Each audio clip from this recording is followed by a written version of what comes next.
Well, hey guys, welcome back to the Bass Piper channel. It's Saturday evening and I've just got in from me and Miss Bass Piper coming back from dinner. I dropped her off at her mom's house and we're gonna come here to do a video back at the house, and told her I'd come back and pick her up in a little bit. But just wanted to get on here tonight and showcase some more pipes and talk about a few other things as well, and give you just a quick snapshot of the leather crafting that's coming along as far as my shop getting set up, so to speak. But I just want to get on here and showcase the OMS pipes and one Stanwell. I told you in the last video that I might go ahead and do that and just throw the Stanwell in with the OMS, since that's how I got it set up in my case. But before I get started, I wish everybody that went to the Muletown Pipe Show a good time. I think it started last night, goes through I think tomorrow. Couldn't be there again this year. I'd love to be able to get out there. I'm probably going to have to wait, I guess, till Miss Bass Piper retires here in about 2 years, and then maybe we can start going to some of these where we don't have to worry about getting her back for Monday, back to work. My schedule is kind of flexible being in the ministry, so more flexible than hers. But anyway, hope you guys have a great time. Flat Cap Piper and Lady Fire have been watching some of their videos that they're taking out there at the pipe show. So hopefully we can get back in the groove here later on, a few years from now, hitting some of these pipe shows. Love to be able to go to Chicago at least one time, hopefully in the near future, or between now and the next 5 years, if we all keep breathing. But anyway, just wish everybody well at the pipe show this weekend. Well, let me get back to the OMS. The first one I want to show you is one of the pot series. Now, I got these pipes I got 4 of them one Christmas, probably about 2018 maybe. And talked to Salome of OMS. Most of y'all might know or remember Salome. He used to be on YouTube quite regular. In fact, if I'm not mistaken, I thought somebody had told me that he was one of the founders of YTPC, or one of the main ones that started coming aboard many, many, many years ago. So don't know if I got that story right or not, but I thought I had heard that. And then he just kind of died out by the wayside making videos. He started, the last part, he was down in Kentucky, I think at a farm, tobacco farm, that he would make some videos from. But before all that, he used to showcase his pipes, and a super guy. I talked to Salome many times on the phone, and when I was buying the pipes and things, and really has great customer service. So anyway, here's some of the pipes that I got. This is more like a little bent stem, but it's more like a pot pipe shape. And that's this one right here, guys. Now I'm in my garage and I've just got some overlighting. In fact, I've got one light that might cut off on me. It's a time sensor, with your garage light, but the other one's a main one. So I didn't even think about that. But the lights that I've got over top of the table are LEDs. And they are, can you see that, guys?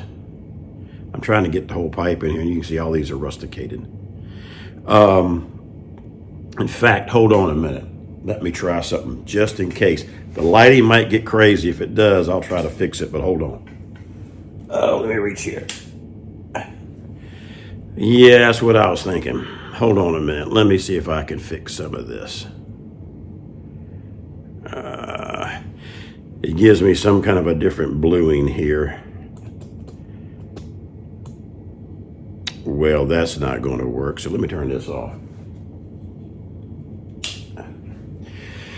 If it goes out, I'll get up and cut it back on again. But these lights that I got for the shop table are bright, and but I'll get to that in a minute. But anyway, guys, that's the first one. The other one here for OMS is like a little straight brandy pipe. I'll let you see that. I'm going to tap here. I don't know if you can see that or not, but I'm just trying to adjust some things. All right. This one right here.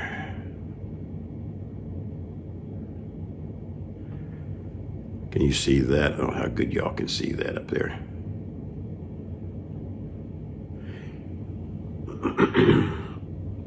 Let's see here. The other one is more of a bent brandy.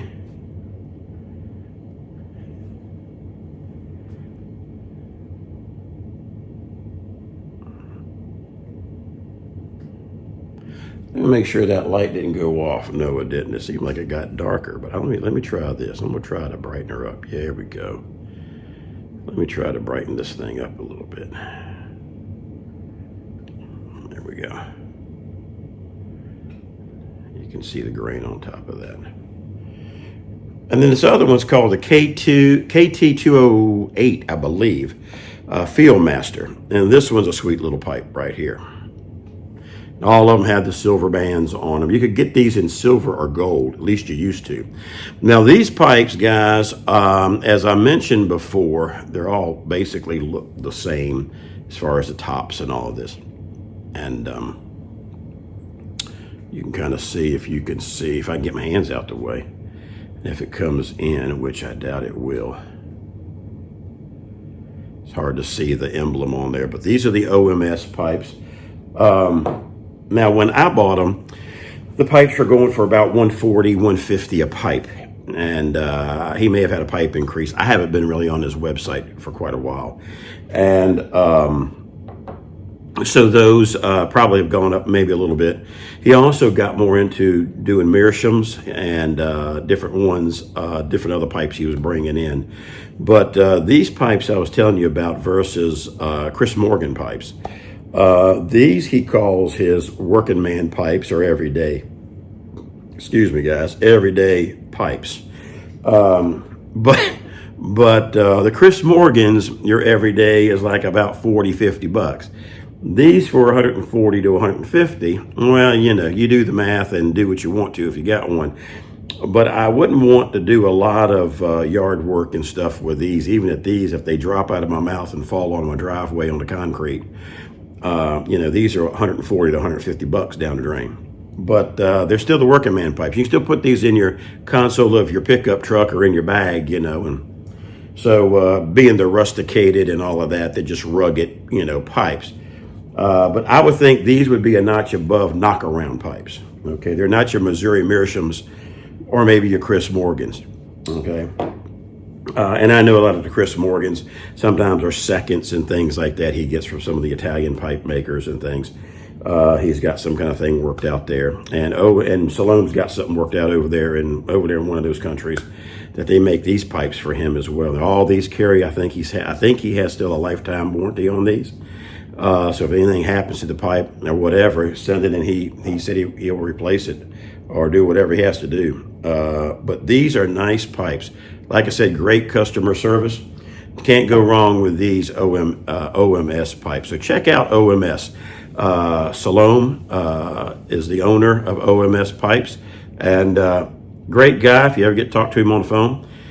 And he has all kinds of pipes as he's got, and a swag and all that he's got. You probably see me with an OMS sometimes earlier on, an OMS t-shirt and hats, and got all kinds of stuff, sweatshirts, different things of that nature. The one Stanwell that I want to show you guys is a 132 Bulldog. I like this pipe, and it's a pretty pipe. And in fact, I want to say that Armchair Piper Ed made a comment about this, and there's one, I think it's a 111 series that I'd love to get, but this is the Stanwell Bulldog. And this one right here, see if you can see it. Yeah, here you go. But that's a pretty pipe, pretty grain, if you can see the grain, if I can get it up there to. It's hard picking it up on this lighting, but a very nice pipe. This is my only Stanwell I got. And but the 111 series, I definitely want to get one of those. I think Ed had one. He was showcasing one day on his video, and I said, man, I really like that pipe, but I didn't catch what it was as far as the number.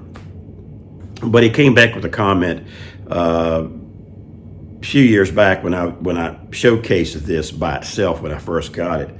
And he said something, I think, about a 111 that was nice. So I went and looked it up, and they are nice.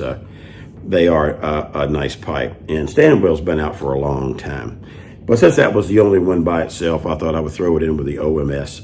And so you got both of them right there in one video.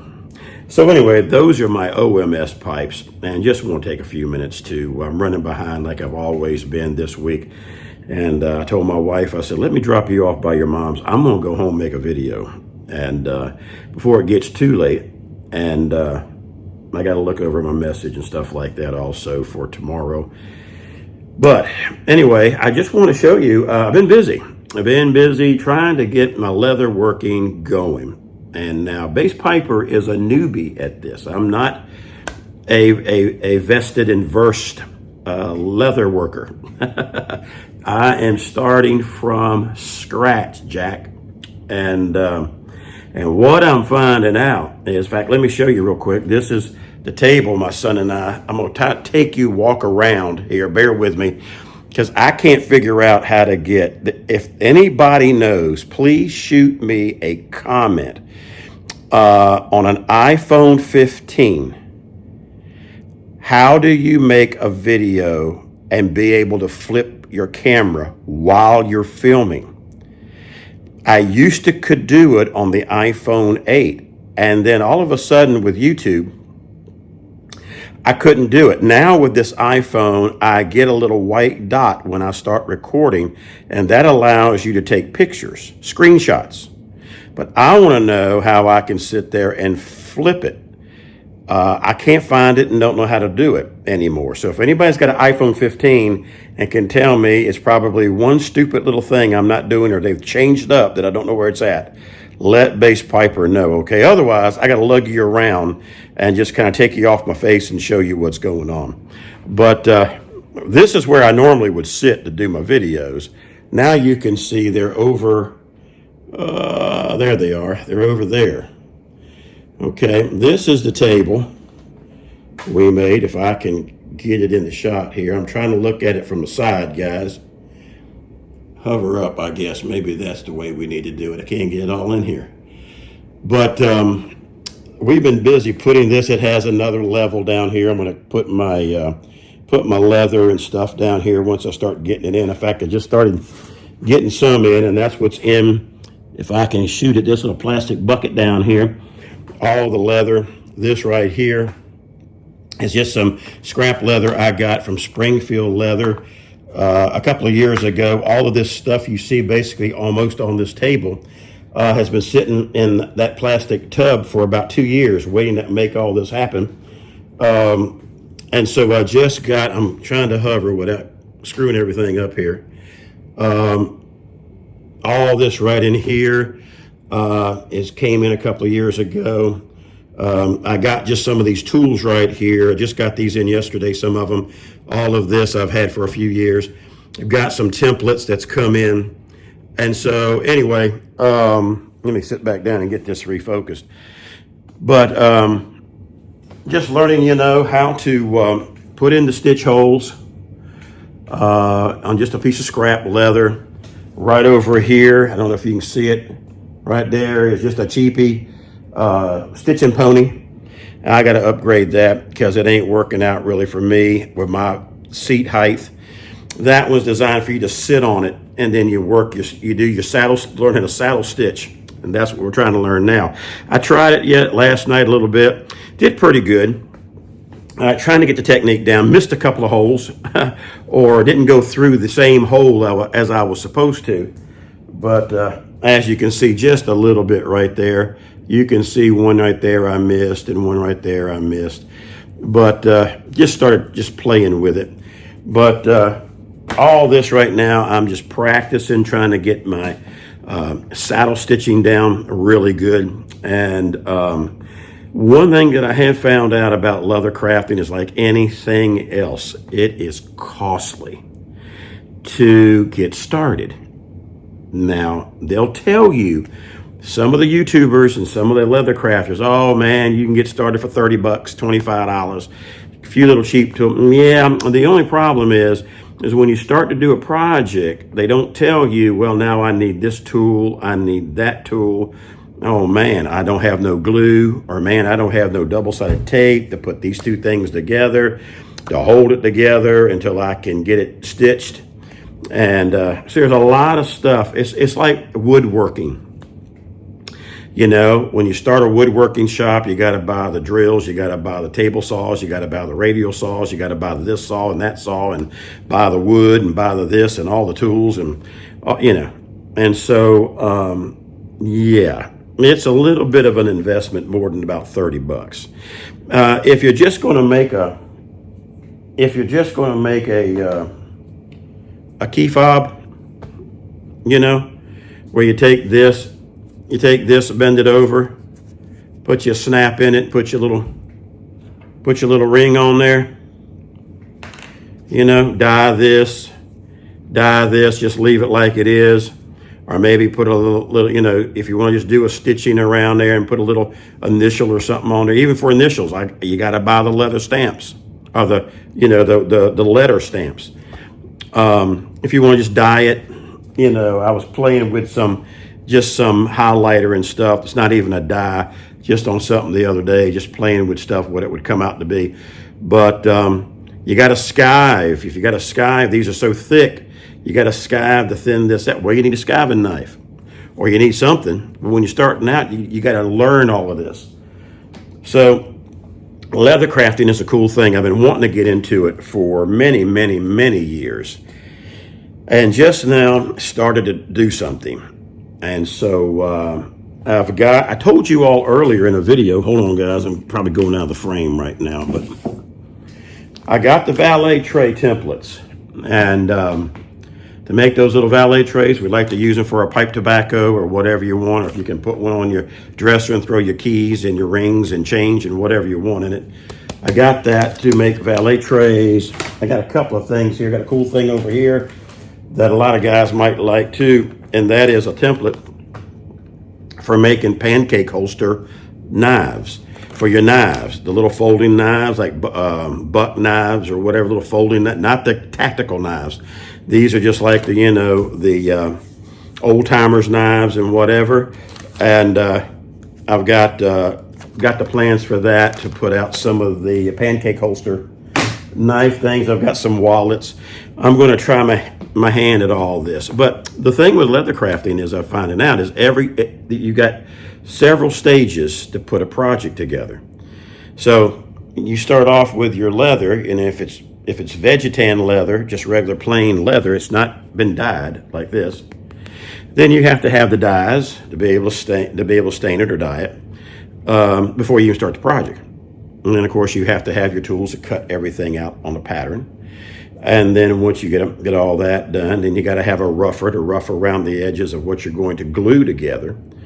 So everything, and then you got to have a section for all your, you know, you got to have your chisels and things you do for making the holes, to make all of the holes for your stitching.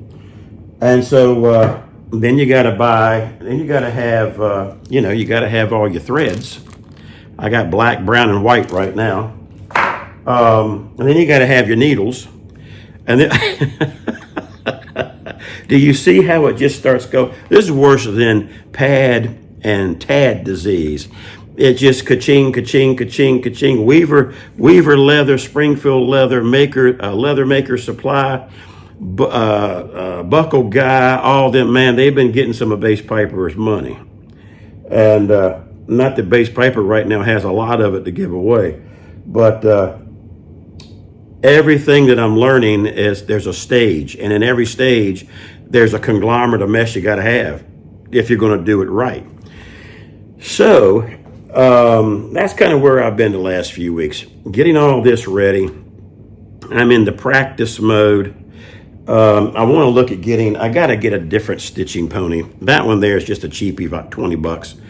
And, but it goes in straight. It's one that you sit on in a chair, and it's just straight, and you try to do your stitching. Well, I want to have one that I can put on my bench they come with the screw thing that mounts up under, and then it will tilt.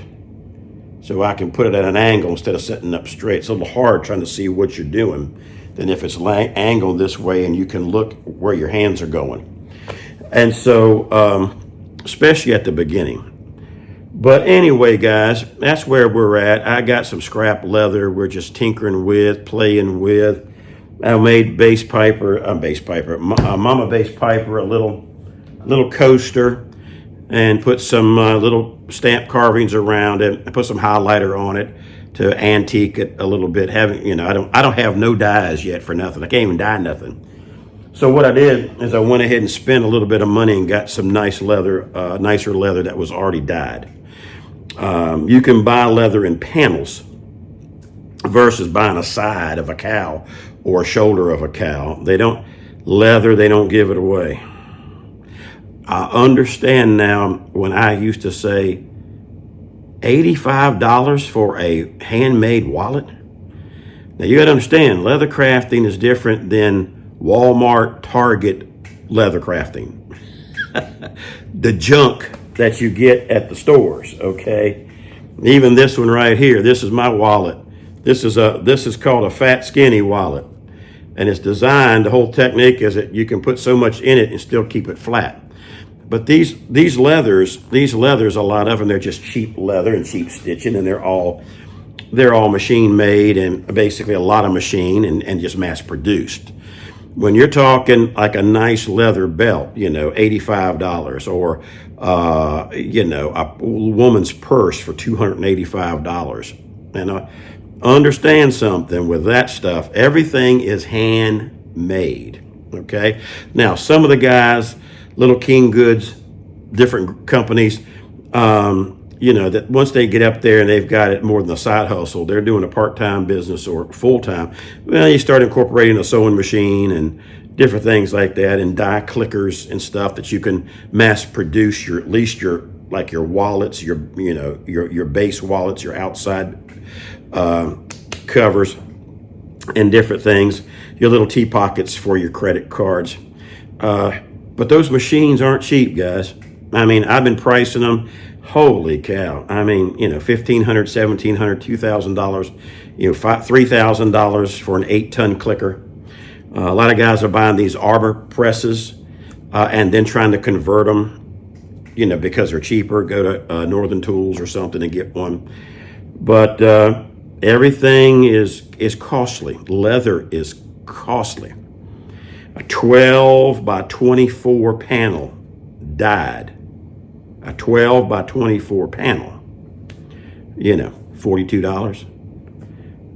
You buy 3 of them, $126 for three panels, $126. And then by the time you add labor and all the handmadeness that goes into it, you can understand why the small stuff, the good stuff, is costly. And so anyway, I said all that just to say we're going to try our hand at it and see what happens. We're going to start out as a hobby. And once I get good enough, I might showcase a few things here on my channel. And if anybody's interested, I'll make sure I can get you a YTPC discount. Somebody said, I saw on a podcast, they said, well, how do you price your stuff? And they said, well, if you're a beginner, they said, just double your material cost and leave it at that. Don't work in your hours. Don't work in nothing. Just double whatever the material cost and sell it to get started. Because as you're beginning, it ain't going to look it ain't going to look top-notch professional if you start selling something. And he said, make sure you let the people know that you just started. But anyway, we're going to try our hand at it and see what happens, and give Bass Piper something to do during the day. On a lot of the days, it's kind of slow for me.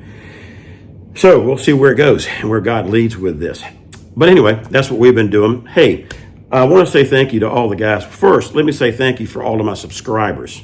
Guys, I got to get another shout out done. Man, my channel has been blowing up.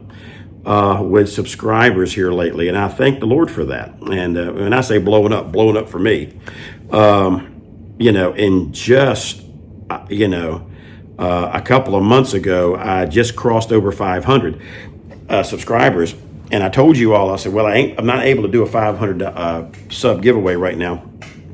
I'm going to wait to the 750 mark to try to do it. Well, lo and behold, this morning I hit 750, and man, I'm going to tell you, I'm just blown away of how close I am to crossing over the bridge to the 1,000 subscribers. So let me just say thank you so much for all of my subscribers. I'm going to get a shout out to all my newbies the best I can. I love doing it, but then I hate doing it because I hate the fact that I might miss somebody, and Bass Piper is not trying to ruffle anybody's feathers. And so, but I'm going to get one out as soon as I can. And, but I want to say thank you to all of those who made comments about Bradley Reith, that passed away this past Tuesday in a motorcycle accident. His mom and daddy and him kind of owned the Zeal Cigar in Phoenix, Arizona. And but I knew it, but I forgot it. But I want to mention something to you. There's been a couple of guys, Cigar Tim and another gentleman that I know have made a little video about Bradley and them knowing him and stuff like that. And the thing that really blew my mind was this, guys. I don't know if it was a premonition or just what, but the young man that works with Zeal and worked with Bradley, his sidekick there, JB. Those of y'all that may not know, maybe you do know, Zeal Cigar also has a podcast. It's called Cut, Light, and Smoke. Cut, Light, and Smoke. If you haven't heard or seen it, they did a lot of stuff that related to cigars, but also men. Just men. They're more of a men's thing, dealing with stuff that a lot of people don't want to talk about. They get into, things with men, with different things men deal with, wrestle with, pornography, different things, bullying, whatever. I can't think of everything right now, but the last one they did today would have been 15 days ago, 2 weeks ago. They put one all out dealing with men dealing with death. And the wild thing about it is, guys, at about the 18-minute mark, somewhere in there, a little bit over 18 minutes, JB was talking about him losing one of his grandfathers or something. And he said he couldn't imagine losing the other grandfather. And it was kind of an emotional podcast. You can actually get it on YouTube, too, to actually see them on screen. Just instead of going under Zeal Cigar, go under Cut, Light, and Smoke, and it'll come up that way, where you can actually see them on the video as well. And he looked at Bradley and he said, yeah, man, he said, it's kind of like you going to church, and something happened to you after you get out of church, you die or whatever. Yeah, you felt good about, at least you went to church today. He says, or, you could be riding your motorcycle to work and something happened. At least you can say that you died riding your motorcycle. Never thinking that's how he died. 11 days later, he died that way. As I told you, he got nailed at an intersection.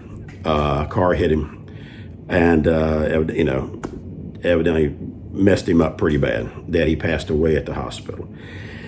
So I thought, man, that was wild of what the subject matter was on and what JB mentioned, about just talking, using examples and illustrations that's how Bradley would pass away 11 days later.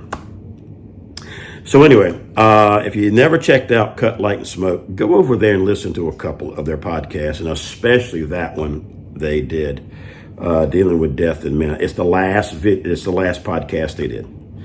And of course, nothing's been put out this week. Everything's in shambles over there, I'm sure, and just tore up right now, emotionally with the family and everything. So they got a lot of things ahead of them. But 49 years old, still a young man. And it's a shame. We lost a good fella in the cigar end of things. I know a lot of the YTPCers, some of you guys smoke cigars. Don't know if you ever had anything to do with Zeal, but and I've just done a little bit of stuff with Zeal, but had the opportunity to talk to Bradley a couple of times on the phone. But and just know him by his videos, just like everybody knows each other on the YTPC. You know, you just know each other by watching them all the time, doing cigar reviews and stuff like that. But left a family of 2 girls and 1 boy. I think most of them, all 3 of them are out of the house right now. Maybe the youngest daughter's still there. I don't know. But just keep praying for them, guys. And thank you for the comments off of that. But check out the Cut, Light, and Smoke podcast as well. If you want to just have something to do and listen to, there's some interesting things there. One thing I can say about Bradley as well, he was a faithful man. He put God in quite a bit of his stuff. And I mean, he didn't preach to you as far as that, but he would mention things. You can remember Bradley was a pastor for about 20 years before he went into the cigar business.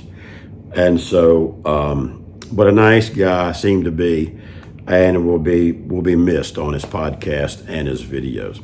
But anyway, guys, it's been 31 minutes, so I'm going to get on off of here and look over my message for tomorrow, or just kind of glance over it, get some things, get some thoughts together.